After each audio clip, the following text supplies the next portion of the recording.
Welcome to SRBPS online classes. Let us start with our new theory concept, that is precautions of value added method.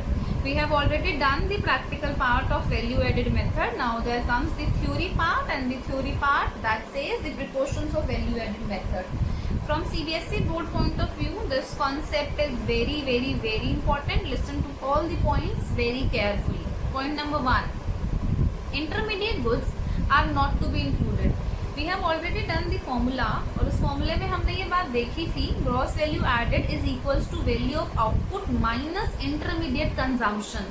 Minus intermediate consumption, वो minus यही show कर रहा है that intermediate consumption are not to be included. Now let us discuss this thing with the help of an example. चलिए बात सुनते हैं. Let's say एक फार्मर है जिसके पास वीट है. उस फार्मर ने उस वीट को एक मिलर को सेल किया. मिलर ने उससे फ्लोर बनाया. फिर वो फ्लोर मिलर ने बेकर को दिया, जिससे उस बेकर ने ब्रेड बनाया. फिर वो ब्रेड फिर नेक्स्ट बेकर के पास गई, जिससे केक बनाया गया, और फिर वो केक फाइनल कंज्यूमर को सेल किया गया. अब इस फॉर्मूले में वैल्यूज को ऐड करते हैं. लेट्स से फार्मर ने ये वीट मिलर को 500 रुपए का दिया. मिलर ने इसके अंदर 200 रुपए का वैल्यू ऐड किया और उससे फ्लोर बनाया. 700 रुपए का ये सामान जब बेकर के पास गया, बेकर ने उसने ब्रेड बनाई और 100 रुपीज की वैल्यू ऐड करके उसे 800 रुपीज का नेक्स्ट बेकर को बेच दिया.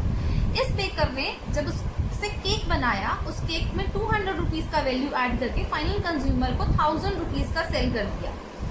अगर हम इस वैल्यू को बारी बारी से देखें, 500 plus 700 plus 800 plus 1000, no, this is not to be taken in this way. हमें सिर्फ और सिर्फ इस फाइनल कंज्यूमर को दी जाने वाली वैल्यू को ऐड करना है. इसीलिए हमने इंटरमीडिएट कंजम्पशन, इंटरमीडिएट गुड्स और फाइनल गुड्स के बीच का डिफरेंस किया था. वो डिफरेंस यही बताता था that only final good that is sold to consumer for final consumption is to be taken for the calculation of national income. We need to ignore all such intermediate consumption. अगर हम इन intermediate consumption की value को बार बार add कर देंगे, this shows the problem of double counting. Of course इस 1000 रुपीज में ये 200 भी इंक्लूडेड है, ये 100 भी इंक्लूडेड है, ये 200 भी इंक्लूडेड है और ये 500 भी इंक्लूडेड है. जब आप कंज्यूमर को 1000 रुपीज का सेल कर रहे हो, that already includes all such values. इनको बार बार ऐड करने से it will create the problem of double counting. That is why the intermediate goods are not to be included. Only the final good that is sold to consumer either for investment purpose or for final consumption purpose is to be included while doing the national income. Okay. Come to the second point that says sale and purchase of second hand goods is not to be included. आपने कोई भी second hand good purchase किया है, cell किया है, वो कितनी भी वैल्यू से ऊपर पे सेल कर दिया है. लेट्स से आज से कुछ 30 इयर्स पहले मैंने एक लैंड परचेज किया था for ₹1 lakh, and now I am selling that particular land for 1 crore. That increase in the monetary price is not due to the increase in the land. It is because of the increase in the inflation in the economy, जिसकी वजह से वो good इतनी महंगी बिक रही है. अब वो गुड सेकेंड हैंड गुड है, आप उसे दोबारा बेच रहे हो, तो कंट्री में कुछ भी प्रोडक्शन नहीं हुआ है. This national income is related to the production. जो ये गेन है यहाँ पे बिकॉज ऑफ द इन्फ्लेशन, इस गेन को कैपिटल गेन बोला जाता है. उस कैपिटल गेन को आप नेशनल इनकम में ऐड नहीं करोगे, क्योंकि वो सेकेंड हैंड गुड है और जिसकी वजह से फिर से डबल काउंटिंग का प्रॉब्लम हो जाएगा. कुछ प्रोडक्शन होएगा तो वही उस पर्टिकुलर ईयर में नेशनल इनकम में ऐड किया जाएगा. Sale and purchase of second hand good is not to be included in national income. Now listen to the extension of this point carefully. लेकिन अगर ऐसा होता है, आपने किसी गुड को, सेकेंड हैंड गुड को बेचने के लिए, जैसे लैंड को बेचने के लिए किसी एजेंट को हायर किया है, किसी ब्रोकर को हायर किया है, तो उसने जो कमीशन चार्ज की है आपसे, उस कमीशन की वैल्यू को आपको नेशनल इनकम में ऐड करवाना है. Because he is giving the productive services. वो आपको लैंड दिखा रहा है, चार्जेस पे कर रहा होगा, फाइल कर रहा होगा, वो अपना प्रोडक्टिव सर्विस करने के लिए आपसे ये कमीशन चार्ज कर रहा है. कमीशन का money will be included while calculating the national income. The sale and purchase of second hand good will not be included because it again creates the problem of double counting. Okay, let us come to the third point that says production of services for self consumption are not included. Production of services, ये services क्या है? Let's say आप घर पे free बैठे थे और आपने अपने घर पर अपनी एक वॉल को पेंट कर लिया है, आपने अपने ब्रदर सिस्टर को पढ़ा दिया है थोड़ी देर के लिए, या फिर जो आपकी मदर पूरे टाइम पर आपको घर पे सर्विसेज प्रोवाइड कर रही है, वो सब services are meant for self consumption. ध्यान से बात को सुनिए। आप फ्री बैठे थे, आपने अपने घर की एक वॉल को पेंट कर लिया है। लेट्स से आप उसी काम को करने के लिए एक पेंटर को हायर करते हो, then you would have paid money to that particular painter. आप फ्री बैठे थे, आपने अपने ब्रदर सिस्टर को पढ़ा दिया है, आपने अगर उसी काम के लिए किसी ट्यूटर को हायर किया हो तो you would have paid the tuition fees to that particular tutor. आपकी मदर घर पर सारी सर्विसेज प्रोवाइड कर रही है आपको without being getting in paid, उसको आप कुछ पेमेंट नहीं कर रहे हो, लेकिन अगर आपने उसी काम के लिए किसी आउटसाइडर को हायर किया होता, किसी मेड को हायर किया होता, तो आपने पे जरूर किया होता।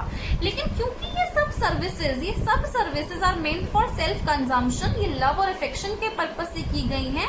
Moreover government can not ascertain the value of such kind of services. Government उन सर्विसेज को हायर करने पर उन वैल्यूज को, उन मॉनेटरी वैल्यूज को मेजर ही नहीं कर सकती है घर घर जाकर, तो गवर्नमेंट कहती है these are not to be included. इसे हटा दो नेशनल इनकम से। It is very difficult for the government to ascertain all such values, इसलिए गवर्नमेंट उसे नहीं कंसिडर करती है। बट हाँ, अगर आप इसी काम के लिए किसी आउटसाइडर को हायर करते हैं, then outsider will be paid and those payment will be included in national income. You need to listen to this point very carefully. Okay, production of goods for self consumption will be included. The third point was related to services and this fourth point is related to goods. Listen to this point with the help of example again. Let's say there is a farmer who is having a particular land. उस land पर उसने wheat grow किया है, wheat sow किया है. Now this is very much, of course, that particular farmer will also need wheat for his family consumption. He will take the wheat from his land itself. वो अपनी land से ही कुछ wheat को अपने घर पर use कर लेगा और कुछ market में sell कर देगा. Now that land was for the commercial purpose. यहाँ पर्पस कमर्शियल नहीं था, यहाँ पर्पस कमर्शियल है। यहाँ उस लैंड पर अगर आप वीट को उठाकर घर पे लेके आते हो फॉर द सेल्फ कंजम्पशन, उस वीट की वैल्यू को नेशनल इनकम में ऐड करवाना है। Government says this particular thing, this is the part of the implicit cost. ये इम्प्लिसिट कॉस्ट का पार्ट है। जितना भी मार्केट में वीट का वैल्यू चल रहा है, उसी वैल्यू के हिसाब से जो वीट घर पर आया है उसका value will be added in the national income. Production of services for self consumption are to be ignored. Housewife की सर्विसेज, घर पे फ्री बैठे थे, आपने कुछ भी सर्विसेज दी हैं, आपने घर पे छोटा सा गार्डन बनाया हुआ है, वहां पे आप अपनी वेजिटेबल्स ग्रो कर रहे हो, वो सब सर्विसेज हैं। आप लव और अफेक्शन के पर्पज से कर रहे हो। बट अगर एक फार्मर किसी कमर्शियल एरिया में वीट उगा रहा है, उस लैंड में से कुछ वीट को घर ला रहा है and rest is sold in the market, तो जो घर लाया गया है for the self consumption purpose is also to be included in national income. Okay, next point, imputed value of owner occupied house should be included. Now this is something very tricky. इसे ध्यान से समझिए। आप लोग अपने घर पर रह रहे हैं, you are not paying the rent, of course आप किसी को रेंट पे नहीं कर रहे हैं, but government says this particular thing, क्योंकि गवर्नमेंट नेशनल इनकम कैलकुलेट कर रही है। गवर्नमेंट ने जो भी सब रूल्स एंड रेगुलेशन बनाए हैं, we need to follow such rules and regulation. आप अपने घर में रह रहे हैं, of course you are not paying rent to any person, लेकिन गवर्नमेंट कहती है you need to calculate that value for national income. आपको उसे नेशनल इनकम में कैलकुलेट करना है। बच्चे कहते हैं कि ma'am how to calculate that value, हमने तो कभी अपने रेंट की वैल्यू कभी गवर्नमेंट को जाके नहीं बताई है। Okay, you do not do such kind of thing, this is the work of the government. Government do calculate the number of houses in a particular society and the number of floors in the particular house. उन सब value से वहां का market rent को multiply करके government आपके house की rental value को फाइंड कर लेती है और उसे नेशनल इनकम में ऐड करवा देती है। That is not your job to calculate, government do such kind of things for all of us. Okay, next point, change in stock of goods will be included. Change in stock, we have already done value added method and we have seen this particular thing that the formula itself says sales plus change in stock. Change in stock is the part of the capital formation. ये country में investment के purpose से किया गया है, क्योंकि ये investment के पर्पज से किया गया है, that is why it will be included in national income. Let us repeat all the things one by one again. Intermediate goods are not to be included because it leads to the problem of double counting. Sale and purchase of second hand goods is not to be included because it again leads to the problem of double counting. And no production of goods has been done. सिर्फ आपने उस land को cell किया है जो आपने पहले से खरीदी हुई थी. मेक इट अ पॉइंट, वो लैंड आप चाहे कितनी भी हायर वैल्यू पे सेल कर दीजिए, कितनी भी लेसर वैल्यू पे सेल कर दीजिए, that value is not to be included.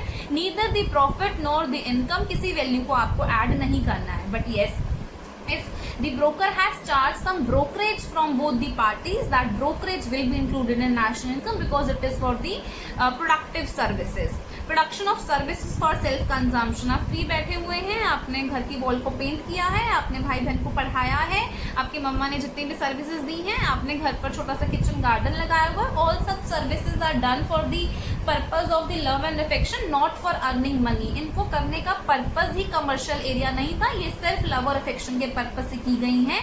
दो the production is there, production हुई है, बट गवर्नमेंट कहती है no, I can not ascertain the values. घर घर जाके वैल्यू को पता नहीं लगाया जा सकता है, इसलिए एक कॉमन सिस्टम असरटेन कर लिया गया है, इसे इग्नोर कर दीजिए. Then there come production of goods.